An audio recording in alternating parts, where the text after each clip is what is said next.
Hi అండి. అందరికీ నమస్కారం. నేను మీ దేవి. శాడిస్ట్ మొగుడు సీజన్ 2 78వ భాగం. రచయిత వనజ గారు. సడన్‌గా మెరుపు వేగంతో రియాక్ట్ అయిన అభి జానకి కళ్ళు తిరిగి పడిపోతూ ఉంటే పట్టుకొని ఆమెతో సహా కిందకు ఒరిగిపోయాడు. జాను, జాను అంటూ అదే పిలుస్తూ ఉన్నా కూడా జానకి పలకలేదు. ఆమె ఎప్పుడో స్పృహ పడిపోయింది. హాల్‌లో ఉన్న మానసి, జాహ్నవి కూడా కంగారుగా వాళ్ళ దగ్గరికొచ్చేసరికి అభి ఫాస్ట్‌గా జానకిని 2 చేతులతో ఎత్తుకొని అక్కడే ఉన్న గెస్ట్ రూమ్‌కి తీసుకుని వెళ్ళాడు. బెడ్ మీద పడుకోబెట్టి జాహ్నవిని కొన్ని వాటర్ తీసుకుని రమ్మడంతో ఆమె తెచ్చిచ్చే లోపే అభి జానకి బుగ్గలు పట్టుకొని అటు ఇటు తిప్పుతూ కొడుతూ ఉన్నా కూడా జానకికి స్పృహ రాలేదు. అమ్మ కింద పడిపోయిందని ఆడుకుంటూ చూసిన ఆదిత్య కూడా ఆ రూమ్‌లోకి లాక్కొనొచ్చేసింది. అమ్మకి ఏమైందంటూ ఆద్య అడుగుతూ ఉంటే, "ఏం లేదురా, కొంచెం అబ్బు అయిందంతే. మీరెందుకొచ్చారు, వెళ్ళి పడుకోపోండని" అంటూ అభి చెప్తూ ఉంటే, "లేదు, అమ్మని చూస్తానంటూ" కష్టపడి తన చిన్ని చిన్ని చేతులతో జానకిని తట్టి లేపుతోంది ఆద్య. జాహ్నవి తెచ్చిన వాటర్ జానకి ముఖం మీద చల్లాడు అభి. కానీ నో యూస్. "బావా, అక్కకి ఏమైందో ఏంటో, ఎవరికైనా డాక్టర్ కాల్ చేసి ఇంటికి రమ్మని చెప్పు" అంటూ జాహ్నవి చెప్పేసరికి వెంటనే అయాన్ వర్క్ చేస్తున్న హాస్పిటల్ కాల్ చేసి గైనకాలజిస్ట్‌ని పంపించమని చెప్పాడు అభి. రెస్ట్ తీసుకుంటున్న పెద్దలకి ఇవేవీ సౌండ్స్ వినపడలేదు కాబట్టి ఎవరూ మేల్కోలేదు. అరగంట అయినా కూడా జానకికి మెలకువ రాలేదు. డాక్టర్ వచ్చి బయటికి తోసేసింది జానకిని చెక్ చేయాలని చెప్పి. అందరూ వెళ్ళినా కూడా ఆద్య మాత్రం నేను పోనంటూ పట్టుపట్టడంతో ఆడపిల్ల, అందులోనూ చిన్నపిల్ల కదా అని చెప్పి దాన్ని మాత్రం రూమ్‌లోనే ఉంచేసి అందరూ బయటకొచ్చారు. అభికి అయితే మామూలుగా టెన్షన్ రావడం లేదు. దేవుడా ప్లీజ్ నువ్వే కాపాడంటూ మొక్కుకుంటూ ఉన్నాడు. టెన్షన్‌గా ఆ రూమ్ డోర్ ముందే ఉన్నాడు. తీరిగ్గా మరో అరగంట తర్వాత తెరుచుకున్న ఆ డోర్‌కు ఆతృతగా చూసిన అభికి జానకి మేల్కొని ఉండడంతో కాస్త రిలాక్స్ అయ్యే ఫీలింగ్ వచ్చింది. డోర్ ఓపెన్ చేయగానే లోపలికొచ్చింది అభిని డాక్టర్ జాహ్నవి, మానసి కూడా. గుమ్మం వరకు వెళ్ళి డాక్టర్ అడుగుతున్న, "మీ ఫస్ట్ పిల్లల ఏజ్ ఎంత?" అని అడగటంతో వాళ్ళిద్దరికీ విషయం అర్థమై అభి ఇంకా జానకి స్పేస్ ఇస్తూ వెనక్కి వెళ్ళిపోయారు. "ఏమైంది డాక్టర్? నా వైఫ్‌ని చూడమంటే మీరు పిల్లల ఏజ్ గురించి అడుగుతున్నారు ఎందుకు?" అని అంటూ అభి అంటే, "లేదు చెప్పండి సార్. ఫస్ట్ పిల్లల ఏజ్ ఎంత?" అని అడగటంతో వీళ్ళిద్దరూ ట్విన్స్ అండి. ఏజ్ 3 ఇయర్స్ ఉంటుంది అని అభి చెప్తే, అతని చేతిలో ఒక స్లిప్ పెట్టి హాస్పిటల్ తీసుకొని రండి, చెక్ చేస్తానని చెప్పింది డాక్టర్. అరే, ప్రాబ్లం ఏంటో చెప్పకుండా ఈవినింగ్ హాస్పిటల్ రండి అంటే ఏం చెయ్యాలి అసలు? ప్రాబ్లం ఏంటో చెప్పండి. దాన్ని బట్టి నేను ఇక్కడ చూపించాలా లేదా? ఇంకా ఎక్కడికైనా తీసుకొని వెళ్ళాలా అని ఆలోచిస్తానంటూ అభి టెన్షన్‌గా అడుగుతూ ఉంటే, నేను చెప్పడం ఎందుకు, మీ ఆవిడే చెప్తుంది వెళ్ళండి అంటూ అభిని తోసుకొని మరీ అయోధ్య నుండి వెళ్ళిపోయింది ఆ డాక్టరమ్మ. జాను ఏమైంది నీకు? ఆ డాక్టర్‌ని అడిగితే సాయంత్రం హాస్పిటల్‌కి రండని అంటుంది. ఆదిత్య వీళ్ళ గురించి అడుగుతుంది. టెన్షన్‌తో అయోమయంకి మధ్యలో అభి అడగటంతో జానకి దగ్గరికి రమ్మన్నట్టు పిలిచింది. సరే అని వెళ్ళి ఆమె ఫేస్ టు ఫేస్ బెడ్ మీద కూర్చున్నాడు అభి.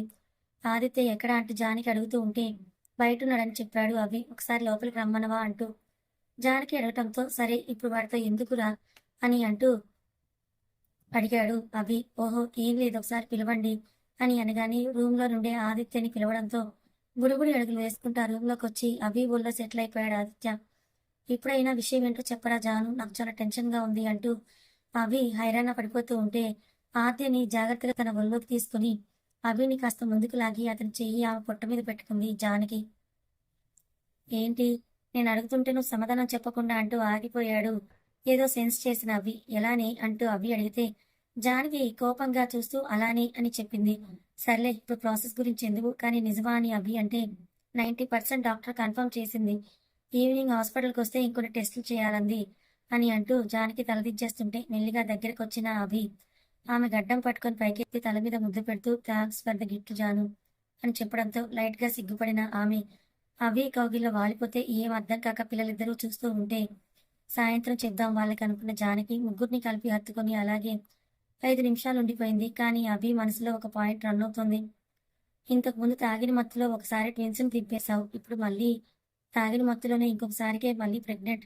రెండో అవకాశం కూడా రాదు అంటూ డాక్టర్ ఏం చెప్తుందో చూడాలి కానీ దాన్ని బట్టి అని చాలా ఇదిగా ఫీల్ అయిపోతూ ఉన్నాడు. కానీ ఆ విషయాన్ని పక్కన పెట్టి తను ఇంకోసారి తండ్రవబోతున్నాడనే ఆ హ్యాపీనెస్‌ని మాత్రమే ఫీల్ అవుతున్నాడు అభి. ఆ రోజు అంటే మధ్యాహ్నం నుండి ఉన్న మీటింగ్స్ అన్నీ కూడా క్యాన్సిల్ చేయమని కుమార్‌కి ఫోన్ చేసి చెప్పేసి తను జానకి దగ్గరే ఉండిపోయాడు అభి.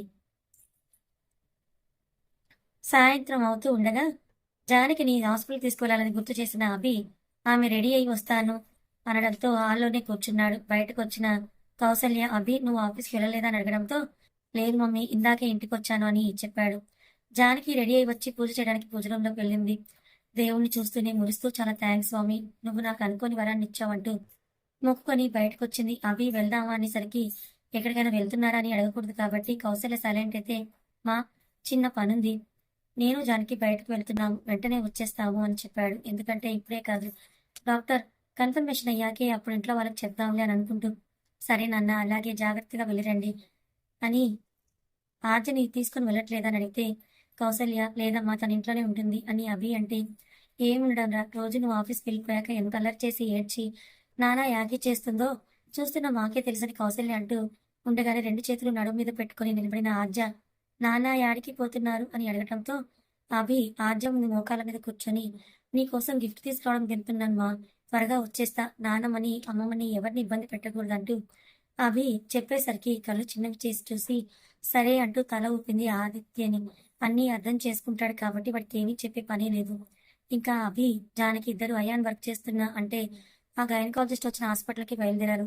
వీళ్ళు వెళ్ళేసరికి ఇంకా కొన ఊపిరితో కొట్టుకుంటున్న జాస్మిన్‌ని చూసి భయపడి జానకి అభి చేతిని గట్టిగా పట్టుకుంది.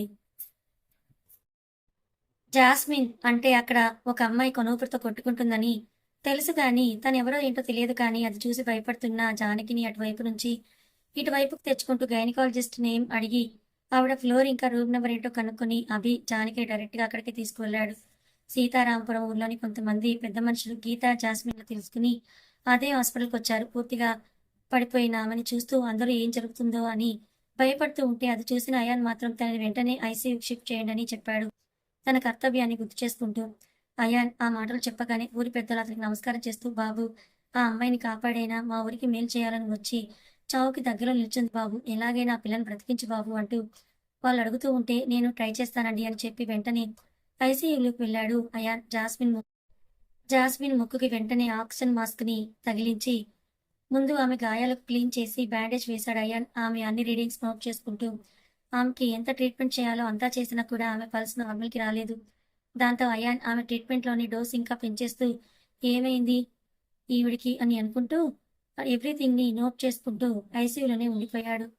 ఓహ్ గాడ్! Please save her. చూస్తుంటే మంచి అమ్మాయిలాగా ఉంది. తను బ్రతకాలంటూ అయాన్ అనుకుంటూ ఉంటే సడెన్‌గా గట్టిగా ఊపిరి తీసుకొని వదిలింది జాస్మిన్. దాంతో ఇంకా టెన్షన్ పడిపోతూ అయాన్ తనకి కరెక్ట్ ట్రీట్మెంట్ అందివ్వడంతో డేంజర్ నుంచి కొంచెం సేఫ్ జోన్‌కొచ్చిన జాస్మిన్ హార్ట్ బీట్ మొత్తం కాస్త కంట్రోల్‌లోకొచ్చాక అయాన్ హమ్మయ్య! అనుకున్నాడు. దేవుణ్ణి ముట్టినందుకు ఆమెను కాపాడారనుకుంటే మన తప్పే.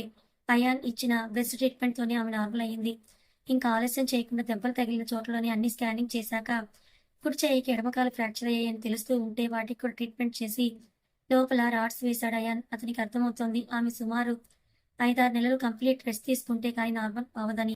కానీ ఆ తర్వాత మామూలుగానే నడుస్తుందో మరి నడక రానంతగా ఫ్రాక్చర్ అయితే అవ్వలేదు. అదే విషయాన్ని బయటకొచ్చి ఊరు వాళ్ళందరికీ కూడా చెప్పాడు అయాన్. అందులో ఒక పెద్దాయన వచ్చి ట్రీట్మెంట్‌కి ఎంత ఖర్చయింది బాబు అని అడగటంతో అజిత్ తనకు అసిస్ట్ చేస్తున్న వ్యక్తి వైపు చూసేసరికి అన్నిటికీ బిల్లు 5,00,000 దాటిపోయిందని చెప్పడంతో అక్కడున్న పెద్ద మనుషులు ఆ బిల్లుని కట్టగలరు కానీ చూస్తూ చూస్తూ ఒక ఎవరో అమ్మాయి కోసం 5,00,000 అంటే కట్టాలా వద్దా అని ఆలోచిస్తూ వాళ్ళు ఉంటే ఏమైందండి అని అడిగాడు అయాన్. ఆ అమ్మాయి మాకేమీ కాదు బాబు. తను గవర్నమెంట్ ఇంజినీర్. మా ఊళ్ళో నీళ్ల కరువు ఉండడంతో నీళ్ళెక్కడ పడతాయో తెలుసుకొని బోర్ వేయడానికి కలెక్టర్ పంపించిన గవర్నమెంట్ ఇంజినీరు. తనకు అనుకోకుండా ఇలా జరిగింది కానీ ఇప్పటికి ఇప్పుడు 5,00,000 అంటే మేము పల్లెటూరులో మా దగ్గర అంత డబ్బులు ఎక్కడి నుంచి వస్తాయో మీరే చెప్పండి బాబు అని అంటూ వాళ్ళు ఒకరి ముఖాలు ఒకరు చూసుకుంటూ చెప్పడంతో పాపం ప్రజలకు మేలు చేయాలని చూసి ఇతను తను డేంజర్‌లో పడిందా అని అనుకుంటూ పర్లేదండి మీరు కట్టాల్సిన అవసరం లేదు. బిల్ విషయం నేను చూసుకుంటానని చెప్పేసి ఆమె గురించి మరొక్కసారి అంతా క్లియర్ చేసి వెళ్ళాడయ్యాన్. గీత ఆ ఊరోళ్ళందరి వైపు అసహ్యంగా చూస్తూ ఏం మనుషులురా బాబు మీరు. మీరు పంటలు పండట్లేదనే కదా ఈ ఊరి పెద్దోళ్ళందరూ బానే ఆస్తులున్నాయి. 5,00,000 మీకెంతో మేలు చేసిన ఒక మనిషి కోసం, అది కూడా ఈ పరిస్థితిలో ఉన్న అమ్మాయి కోసం ఖర్చు పెట్టలేకపోయారనుకుంటూ జాస్మిన్ కోసం బాధపడింది. ఇక వాళ్ళు అమ్మ మేము బయలుదేరుతున్నామని గీతకు చెప్పేసి రిటర్న్ సీతారామపురం వెళ్ళిపోయారు. అయాన్ జాస్మిన్ ట్రీట్మెంట్ కోసం మాట్లాడేసి మళ్ళీ ఆమె చెక్ చేయడానికి వచ్చేసరికి గీత మాత్రమే ఉంది. ఎవరూ లేరు. అందరూ ఎక్కడికి వెళ్లారు అంటూ డైరెక్ట్‌గా ఆమెని అడగటంతో ఊరు వారి ప్రజలు మంచోళ్ళు ఆప్యాయతలని అంటారు కానీ మరి ఇదేనేమో మహా అయితే ఆప్యాయత కనీసం తమ కోసం మంచి చేసే అమ్మాయి కోసం తలా ఒక 10,000 చందా కూడా వేసుకున్నా కూడా సగం డబ్బులొచ్చుంటాయి కానీ ఇలా మధ్యలో వదిలేసి వెళ్ళిపోయారు. ఇప్పుడు కూడా మాకు పనులున్నాయి. మేము ఊరు వెళ్ళాలంటూ వెళ్ళిపోయారు సార్ అంటూ గీత చెప్తూ ఉంటే, ఒకసారి వెనక్కి తిరిగి చూసిన అయాన్ వాళ్ళని వదిలేస్తూ ఆవిడ పేరెంట్స్ ఎవరైనా ఉంటే ఇన్ఫార్మ్ చేయండి. తనకి ఇప్పుడు చాలా కేర్ అవసరం అంటూ చెప్తూ ఉంటే ఆమెకెవరూ లేరు సార్. తను ఒక అనాథ అంటూ చెప్పిన గీత తన కోసం నేను ఇక్కడే ఉంటాను. నేను చూసుకుంటాను సార్ అని చెప్పడంతో ఆమె వైపు చూసి గుడ్ అని చెప్పిన అయాన్ ఆమె అంత క్రిటికల్ సిచ్యువేషన్‌కి వెళ్ళేంత వరకు మీరేం చేస్తున్నారు? అసలు ఈ ఊరు నుండి వచ్చారు మీరు అని అడగటంతో సీతారాంపురం. అక్కడి నుంచి ఇక్కడికి రావడానికి 2 గంటలు పైనే పట్టింది. అందుకే లేట్ అయిందని గీత చెప్పడంతో, సరే మీరు మెడిసిన్స్ ఇంకా బిల్ కోసం ఎలాంటి టెన్షన్ పడొద్దు. నేను మాట్లాడేశానని చెప్తాడు Ayaan. Okay sir. Thank you so much అని మరోసారి తన కృతజ్ఞతలను అయాన్‌కు చెప్పింది గీత. డాక్టర్‌తో అన్ని స్కానింగ్ టెస్టులు చేయించిన అవి 100% ప్రెగ్నెన్సీ కన్ఫర్మ్ అయిందని డాక్టర్ నోటి నుండి విన్నాక అప్పుడు ఇంకా డబుల్ హ్యాపీనెస్‌ని పొందుతూ జానకి అడిగినట్లు దారిలో గుడికి కూడా తీసుకువెళ్ళి అందరికీ చెప్పడం కోసం ఒక స్వీట్ బాక్స్ కూడా తీసుకొని ఇంటికి బయలుదేరాడు. వీళ్ళు వెళ్ళేసరికి అయాన్ కూడా ఇంటికొచ్చేయడంతో 8 గంటలు అలా అవుతూ ఉంది కాబట్టి ఆ టైంకి అందరూ ఇంట్లోనే ఉన్నారు. అందరినేమో కానీ అభిని చూసి అదేదో ఒక విషయం చెప్పాలి నాకు ఆఫ్టర్‌నూన్ ఒక కేసొచ్చింది. ఆవిడ గవర్నమెంట్ ఇంజినీర్ అంట. బోర్ వేస్తే ఇలా చిన్న యాక్సిడెంట్ జరిగి ఒక కాలు ఇంకా చెయ్యి ఫ్రాక్చర్ అయింది. చాలా క్రిటికల్ సిట్యుయేషన్‌లో మన హాస్పిటల్‌కొచ్చింది. కానీ తనని తీసుకొచ్చిన ఆ ఊరి వాళ్ళు మాత్రం ఆమె బిల్‌ని కట్టడానికి రెడీగా లేరు. అందుకే నేను ఫ్రీ ట్రీట్‌మెంట్ అలౌ చేశాను. ఫండ్స్ ఇంకొక నుంచి వస్తే లేట్ అవుతుంది. నువ్వేమైనా చూసుకోగలవా అని చెప్తూ అయినా అమ్మాయిని ముందే తీసుకొచ్చుంటే నాకంత టెన్షన్ ఉండేది కాదు. చాలా లేట్‌గా తీసుకొచ్చారు. ఎక్కడో సీతారాంపురం నుంచి ఇక్కడ హైదరాబాద్ తీసుకొచ్చేసరికి 2 గంటల పైనే అయిందట. అందుకే తనంత క్రిటికల్ సిట్యుయేషన్‌లోకి వెళ్ళిందని అయాన్ చెప్తూ పోతుంటే, సీతారామపురం పేరు విన్న కౌసల్య, అభి ఒకరి ముఖాలు ఒకరు చూసుకున్నారు. ఏంటి?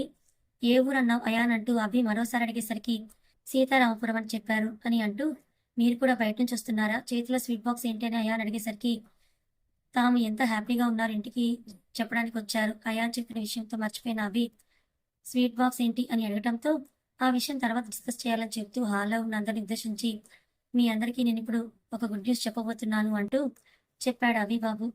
ఊరి వాళ్ళు ఇలా ఉంటారా, అలా ఉంటారా అని అనకండి. తమ మీదకి రూపాయి కట్టాల్సిన రోజొచ్చినప్పుడు ఊరు వాళ్ళైనా, టౌన్ వాళ్ళైనా అలాగే రియాక్ట్ అవుతారు. వాళ్ళు మనకి ఎంత అన్నా హెల్ప్ చేయని, కానీ ఎవరో అక్కడక్కడ మాత్రమే ఉంటారు. ఇలా తెలిసి తెలియని వాళ్ళ కోసం రూపాయి పెట్టడానికి కథ కొనసాగుతుంది. మరి సీతారామపురం టాపిక్ వచ్చింది కాబట్టి, అభి, కౌసల్యలు అక్కడికి వెళ్లి చేయాల్సిన దైవకార్యం గురించి అందరితో చెప్తారా? మరిప్పుడు జానకి ప్రెగ్నెంట్ కాబట్టి ఇలాంటి టైంలో అలా దైవకార్యం చేయడం వీళ్ళకి ఎంతవరకు రిస్క్?